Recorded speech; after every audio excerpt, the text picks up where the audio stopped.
Welcome to another video. ये है jutsu Kaisen के सीजन 2 का एपिसोड 3 का रिव्यू। तो चलिए जानते हैं कि क्या हुआ कहानी में आगे जुत्सु काइसेन के सीजन 2 का एपिसोड 3 में। तो अब तक की कहानी में हम लोगों ने देखा कि स्टार रिलीजियस ग्रुप वालों ने अगवा करवा लिया है कुरोई को, जिसके पीछे सुगुरु अपने आप को गुनहगार मान रहा है क्योंकि उसने दुश्मनों के इंटेंशन को उनको लेकर काफी कम समझा। पर जहाँ पर उनको ही अगवा कर लिया गया है तो अब आगे इनका मिशन रहेगा उनको छुड़वाना। पर जहाँ सतोरू सोचता है कि इनको उसे वापस लेके जाना पड़ेगा जुजुत्सु हाई स्कूल में, पर जिसको ये डिनाई करती है क्योंकि उसके और तेनगेन सामा के एक होने से पहले वो अलविदा कहना चाहती थी कुरोई को, और अगर वैसा ना हो पाए तो काफी बुरा लगेगा इसे। पर जिसमें सातारू कहता है कि किडनैपर काफी स्मार्ट है और हो सकता है वो हम तक भी पहुंच जाए और कुरोई को भी मार दे, तो उससे पहले हमें कुछ करना पड़ेगा। पर उसके अगले ही पल ये लोग होते हैं बीच पर जहाँ ये मजे कर रहे होते हैं, और ये होते हैं उस समय ओकिनावा में। तो अगर हम बात करें कुरोई के किडनैप की तो वो उसको लेकर शर्मिंदा होती है, लेकिन सुइगुरु कहता है कि कोई बात नहीं, हो सकता है उन्होंने तुम्हें ऑफ गार्ड में पकड़ा हो।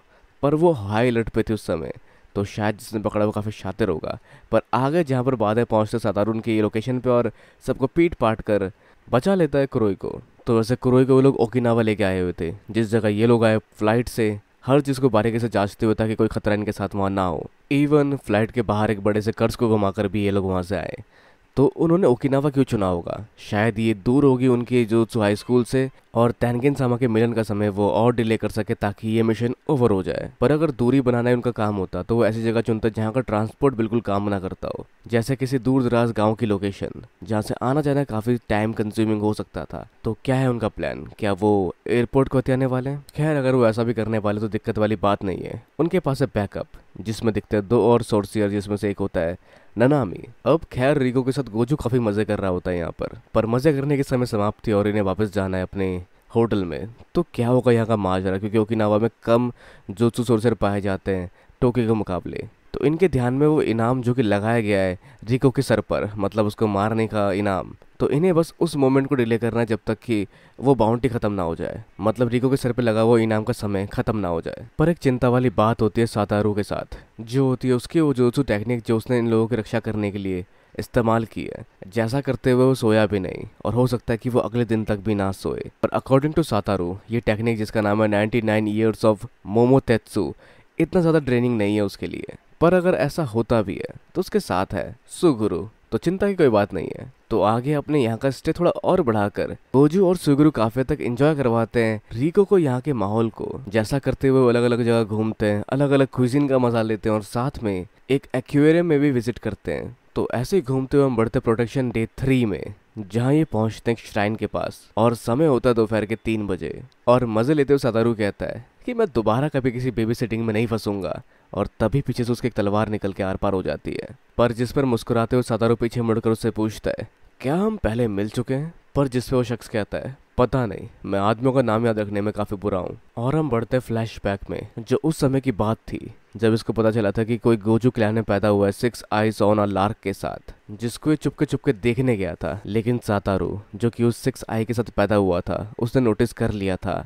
इसके प्रेजेंस को, जिसको आज तक कोई भी नोटिस नहीं कर पाया जब भी वो किसी के पीछे खड़ा हुआ है। और यही रीज़न था कि उसने प्लान को इस तरह से डिज़ाइन किया कि वो काफ़ी तक थक जाए और अपने सेंसेस थोड़े से डीले कर दे, और जिसका ही नतीजा है कि उसके वार लग पाए गोजू को, जिसमें सुगुरु और सातारू साथ में वार करते हैं और उसको सुगुरु अपने वार में कैप्चर कर लेता है। तो वैसे सातारू इसके बाद भी ठीक है क्योंकि उसने उसके वाइटल अंगों को नहीं छुआ, मतलब समय रहते उसकी टेक्निक से बच तो नहीं पाया, पर फिर भी समाव उसके वारों से उसको ज़्यादा डैमेज नहीं हुआ, क्योंकि फिर उसने खुद को अपने कर्ज एनर्जी से संभाला, जिससे उसके ऊपर हुआ ये वार कुछ ऐसा जैसे सेफ्टी पिन निकाली गई हो किसी ऊन की स्वेटर में से। तो जहाँ आगे सातारू सौंपता है सुगुरु को रिको को जोत्सु स्कूल तक ले जाने के लिए, और खुद फैसला करता है उस शख्स का सामना करने का, जिस पर सुगुरु थोड़ा सोचता है क्योंकि उसने अपने पहले वार से जख्मी कर दिया है सातारू को।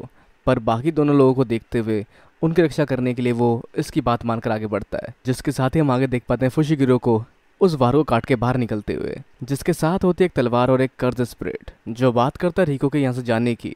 पर जिसमें सातारू कहता है कि रिको के सर पे लगा वो इनाम अब हटा लिया गया है, जिसपे वो कहता है कि ऐसा इसलिए हुआ क्योंकि मैंने उसको हटवा दिया। और ऐसा करना भी इसलिए पड़ा क्योंकि इनको सामना करना था सातारू का, जिसकी कोई कमी नहीं थी, जिसके लिए उसको अलग अलग उल्टे सीधे ऑब्जेक्टिव दिखाने पड़े उनके मिशन के, जो रियल में ऑब्जेक्टिव थे ही नहीं। और वो बाउंटी इसलिए सेट की ताकि उस समय तक ये लोग रिलैक्स हो जाए। और उस बाउंटी के हटते ही गोजू ने अपने टेक्निक को भी रिलीज कर दिया, जिसके बाद उसे वार हो पाया। जो सब जान के सातारू एक वार करता है फुशिगिरो के ऊपर, लेकिन वो उससे बच जाता है, जिसकी स्पीड काफ़ी ज़्यादा होती है। जहाँ समझ पाता है सातारू की उसकी प्रॉब्लम सिर्फ ये नहीं है कि सामने उसके कर्ज यूज़र है, जहाँ प्रॉब्लम है उस शख्स की फिजिकल स्ट्रेंथ जो काफ़ी ज़्यादा है, जिसको आप कंपेयर कर सकते हैं यूजी ततोरी जैसा, या फिर यूजी ततोरी प्लस स्किल्स, जिस सबके साथ काफ़ी तेज़ हो बढ़ता सातारू की ओर, लेकिन सातारू उसको रोक देता है अपने जुजुत्सु से, जिसके साथ वो उसको काफ़ी दूर की पटकनी देता है। पर आगे जहाँ वो देखता है उसको, वो उस जगह मौजूद नहीं होता।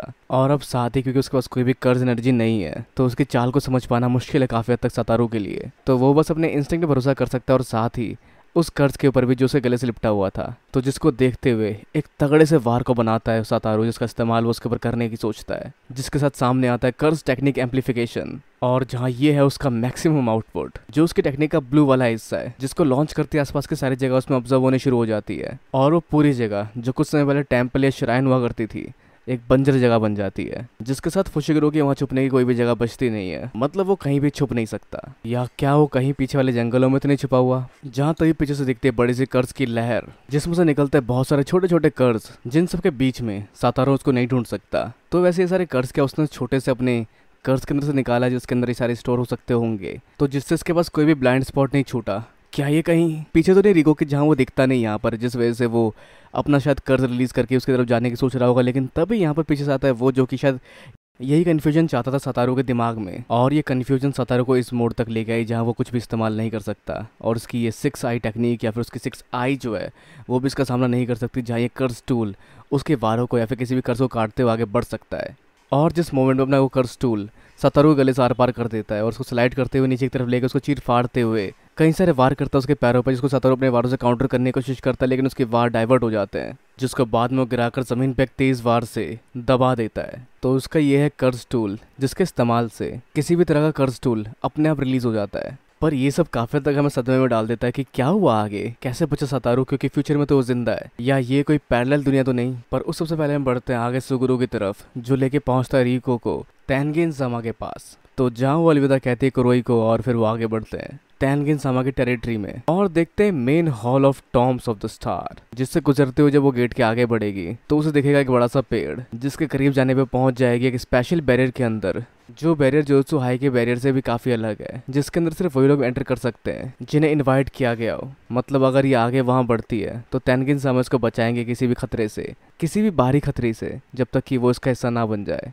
लेकिन वहां पहुंचने से पहले सुगुरु पूछता है कि क्या तुम सच में उनका हिस्सा बनना चाहती हो, और अगर तुम चाहो तो वापस जा सकती हो कुरोई-सन के साथ, क्योंकि जब इनके टीचर ने इनको ये मिशन दिया तब उन्होंने कहा साथ मिलने की जगह मिटाना, जिसका मतलब ये साफ था कि वो जानते थे कि ये कितना बड़ा गुनाह होने वाला जो करने जा रहे हैं। अब भले उनके टीचर ज़्यादा दिमाग नहीं लगाते, लेकिन फिर भी वो इन सब चीज़ों को बेहतर तरीके से समझते हैं, जिस बारे में इससे मिलने से पहले ही सातारू और इसने डिस्कस किया था कि अगर तुम मना कर दोगी तो हमें तुम्हें बचाना पड़ेगा, और हम तुम्हें तैनगिन सामा से ही बचाएंगे। जहां दोनों ही तैयार थे तैनगिन सामा से लड़ने के लिए, क्योंकि ये लोग सबसे स्ट्रॉन्गेस्ट है। अब आगे डिपेंड करता है तुम्हारे जवाब पर, जिस पर रिको कहना शुरू करती है, बचपन से मुझे पता था कि मैं स्पेशल हूँ, सब मुझे अजीब कहते थे, लेकिन मेरे लिए स्पेशल होना बिल्कुल भी अजीब नहीं था।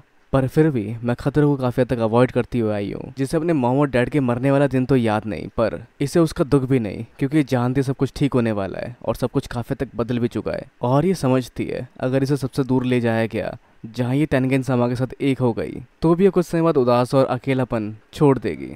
पर फिर भी कहीं ना कहीं ये चाहती है कि सबके साथ ही रह सके और लंबे समय तक। ये सबके साथ सभी तरह की जगहों पर जाना चाहती है, सभी तरह की चीज़ें करना चाहती है, और सब कुछ देखना और महसूस करना कुछ और लंबे समय के लिए। तो जिसको देखते हुए वापस ले जाने की बात करता है सुगुरु, जिसको देखकर ये काफी तक कन्विंस हो चुकी होती है, लेकिन इससे पहले कि वापस जा पाती उसके सर पर कोई गोली मार देता है, और वो होता है फुशिगिरो, जिसके हिसाब से उसका काम कंप्लीट हो चुका है, और साथ ही अब उसके बाद काफी तक फ्री है सुगुरु भी यहाँ जाने के लिए। पर सुगुरु का सवाल होता है कि तुम यहाँ क्या कर रहे हो, जिस पर कहता है हाँ, उसका मतलब हाँ, मैंने सातारू को मार दिया। जिसको सुन के बिना कुछ कहे अपने कुछ पावरफुल कर्ज बाहर निकालने जा रहा है सुगुरु, और जिसके बाद उसका कर्ज बाहर आता है और तैयार होता है मारने के लिए उसको। तो क्या होगा आगे, क्या सुगुरु उसको हरा पाएगा या फिर ये सुगुरु से ज़्यादा पावरफुल निकल जाता है? यह हम देख पाते हैं सुगुरु के पोटेंशियल को इसमें। जानने के लिए को वेट करना पड़ेगा इसके नेक्स्ट पार्ट का। और वैसे अब आप क्या सोचते हैं कि क्या हो सकता है आगे? अपने विचार में नीचे कमेंट बॉक्स में जरूर बताएं। इस वीडियो को लाइक शेयर और सब्सक्राइब करना भी बिल्कुल ना भूले। तब तक के लिए मिलते हैं अगली वीडियो में। Sayonara and have a nice day.